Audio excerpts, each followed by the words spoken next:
완전 업종 자체가 다르죠. 완전 그러니까 달랐죠. 네, 이게 저는 진짜 어려웠거든요. 다 자기 회차가 어렵다 그래요. 그 시절에 중개 보수가 1,000만 원이었습니다. 하지만 건물주가 되고 싶은 분 아니겠습니까?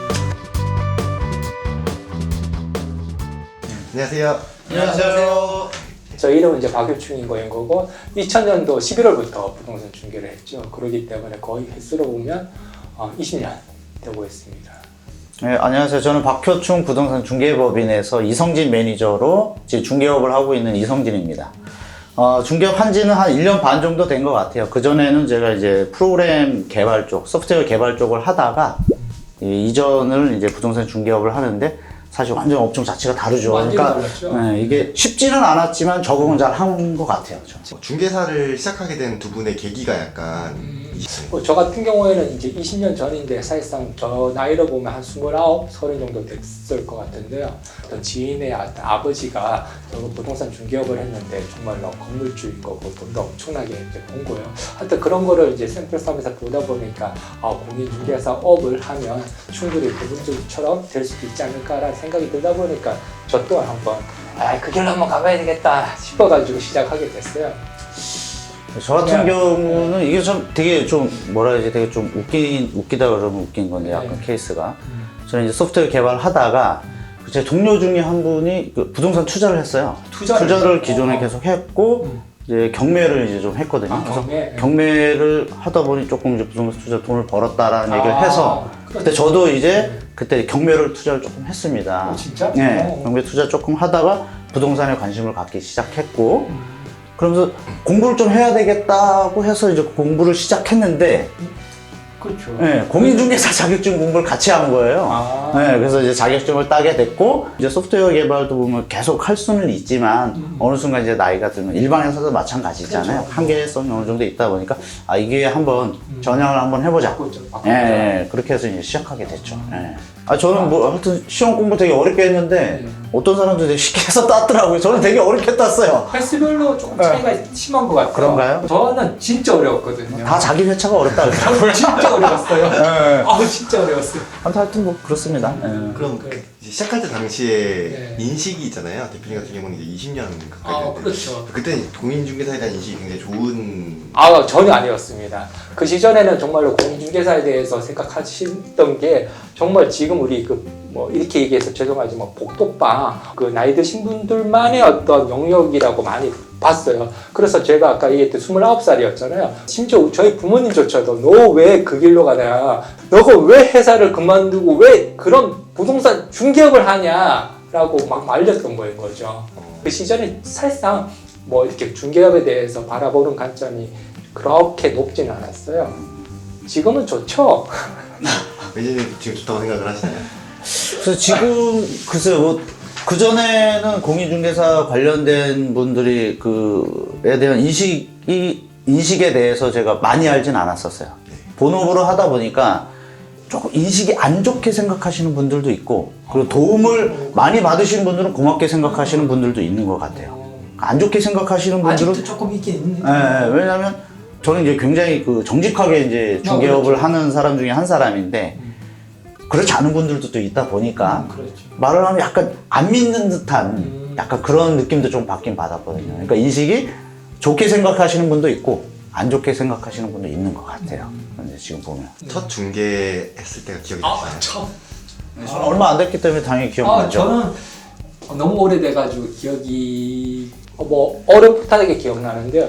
저도 이제 소공으로 시작을 하긴 했는데 이제 그 회사가 이제 외국인 대성을 집을 구해주는 건데 또 취급했던 게 빌라 같은 것들 외국인용 빌라를 지어서 그거를 분양도 했었어요.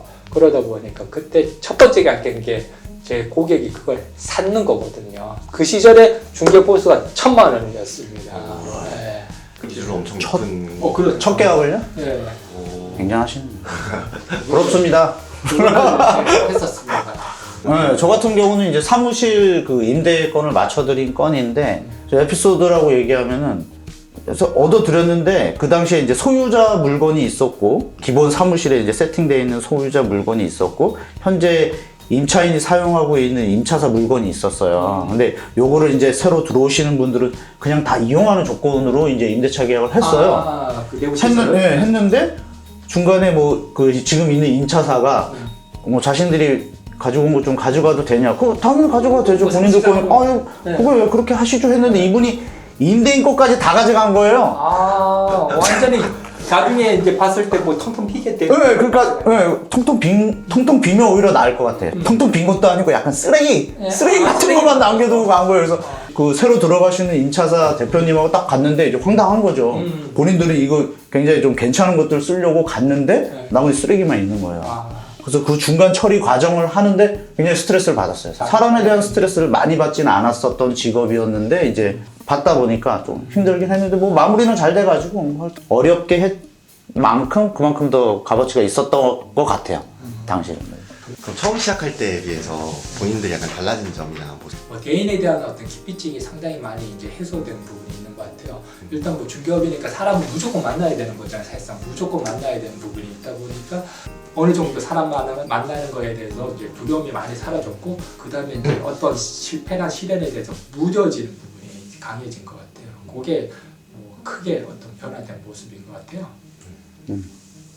질문이 뭐였죠? 상당 기존에 저도 이제 말을 잘하는 편은 아니었어요. 잘하는 편은 아니었는데 이제 사람을 많이 만나다 보니까 말을 계속 해야 되는 직업이잖아요. 하루에 전화 통화도 한 100통 넘게 하는 것 같아요. 계속 전화하고 고객들이 하다 보니까 말주변이나 이런 게 조금 더 좋아지는 것 같아요. 예. 그러면 각자 본인들이 생각하는 부동산 중개란 무엇인 것 같나요? 부동산 중개란 매칭이다. 매칭. 예. 사려는 사람, 구하려는 사람과 네. 그다음에 팔려고 하는 사람, 내놓으려고 하는 사람의 둘 간의 매칭을 잘 시켜주는 직업이다. 하다 보니까 그렇게 느껴지는 것 같아요. 매칭을 잘해. 네, 저 같은 경우에도 비슷한 맥락인 것 같은데요. 기본적으로 이제 사람과 사람의 어떤 그 기대치는 분명히 차이 날 수밖에 없는데 그 조율의 어떤 그 마력으로 기대치를 뭐 낮추거나 높이거나 또 연결시키는 어떤 그런 어떤 절묘한 어떤 기술 같은 것 같아요. 중개하시면서 가장 어려운 점이 뭐라고 생각하세요?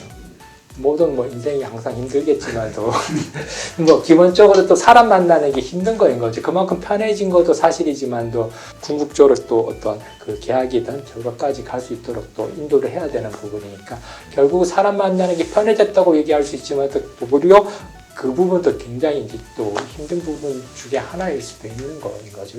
중간 지점을 딱 찾아줘야 되는데, 그러니까 양 당사자가 둘 다 만족하는 지점을 찾아줘야 되는 게 이제 중개사 역할이거든요, 보면. 근데 그거가 사실 조금 힘들어요. 한쪽에 약간 치우치는 경우가 있을 수 있거든요. 계약을 성사시키기 위해서.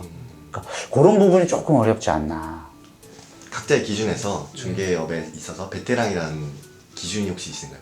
동시에 이제 두 사람 다 아우 너무 고마웠어요. 뭐 중개 너무 그러니까 깔끔하게 잘 처리해줬어요. 그런 말을 매번 들어야지 베테랑인 것 같아요. 고객 마음에 네, 결국은 매번 들어야 되는 거지 뭐 매번 두 사람한테 다 듣는 정말 그건 베테랑인 것 같아요.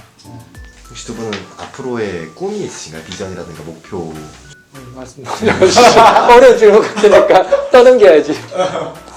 목표, 뭐, 많은 분들이 무슨 그 건물주나 뭐 이런 거 많이 원하시잖아요. 원하시는 분들이 많은데 사실 뭐 건물주도 다 편한 건 아니에요. 제 주변 보면은 뭐 임차사들의 뭐 이런 요구라든지 근데 이 공실이 됐을 때의 뭐 그런 그 처리 방식이라든지 스트레스 많이 받는데 하지만 건물주가 되고 싶은 게 좀 아니겠습니까? 중개사로서는 이 직업을 제가 택한 것 중에 하나가 뭐 어느 정도 그 나이가 들어서도 좀 계속 할 수 있는 그런 직업이다 보니까 그러니까 쉬지 않고 계속 일할 수 있는 그 환경? 그걸 계속 가져가는 게 제 그런 거죠. 작은 꿈이죠. 맞습니다. 저는 뭐 기본적으로 우리 매니저님 말씀해 주신 거 거기에 충분히 이제 공감하고 또 그런 어떤 세상이 좀 만들어지는 게 우리 공인중개사 꿈인 거고 교육이든 그다음에 영업 환경이든 그런 게 이루어지는 회사를 만드는 게 제 꿈입니다.